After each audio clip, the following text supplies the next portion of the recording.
Richmond is a hub of urban gardening. It's so funny with Richmond, when I first got here, it had such a negative reputation. It is an amazing progressive community.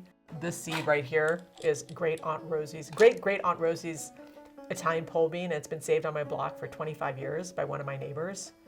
So when you save things like this and then share them, so we have a bunch of other people on the block that are going to be growing this out this year, and to think that, wow, this is now going to be not just a Richmond heirloom, but like our block heirloom as well. I'm really grateful that in Richmond, California, we have such a wonderful community. I mean, I feel like within probably about a mile, I have probably 5 really close girlfriends that are all doing similar work.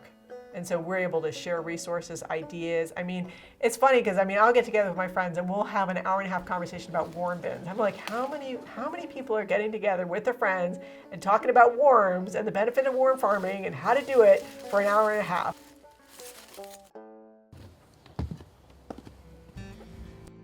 My name is Rebecca Newburn, and I am a middle school math and science teacher. I'm also the co-founder of the Richmond Grows Seed Lending Library, and I grow a huge amount of my own food on my little mini farm. I think it's easier to say what types of things do I not grow in my garden, because I grow a lot of things. I mean, I have probably about 15 or 20, probably 20 fruit trees, and even on those fruit trees I've got lots of different varieties on one plant. I have a huge collection of annuals, but perennials and insect plants, and so there's just a huge collection. I probably have about 300, 400 varieties. And then I have 4,000 gallons of rainwater catchment coming off my roof. I think the ongoing challenge is going to be around water. A while ago, a friend of mine said, what are you doing now that has any value to 1,000 years from now? And so I use that as kind of my framework on how I spend my time.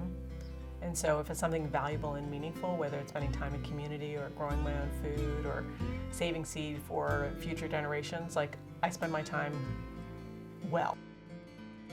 I feel like we all have a personal responsibility on this planet. My passion right now is this concept of face, place, story. Or I have this wonderful plant that I'm growing, Sasha's Altai tomato. And this was a gift from my seed teacher, Bill McDorman. And, the story behind it is one that actually started our awareness of heirloom tomatoes, where he wanted to find one of the best tomatoes in the world. He went up to Siberia with a bunch of scientists, and this man came up to him, and his interpreter is like, I hear you were looking for the world's best tomato. I have it. Do you want it? And he's like, well, of course. And then the guy turned away and walked away, and he's just like, what? Oh, that's Sasha. The interpreter goes, that's Sasha. He lives 35 kilometers up in the mountains. And if he's going to get the seeds before we leave tomorrow afternoon, he needs to leave now to get them. And he comes back the next day with this little envelope, the handmade little envelope, because they had no outside resources from the West. And he comes back and he's like, here are the world's best tomatoes. This face, place, story. For example, the great Aunt Rosie's, pole bean.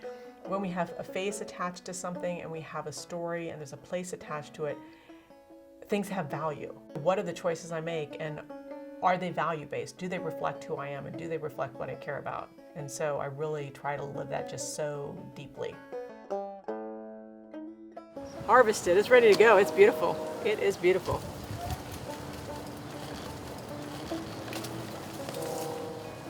That is a beauty.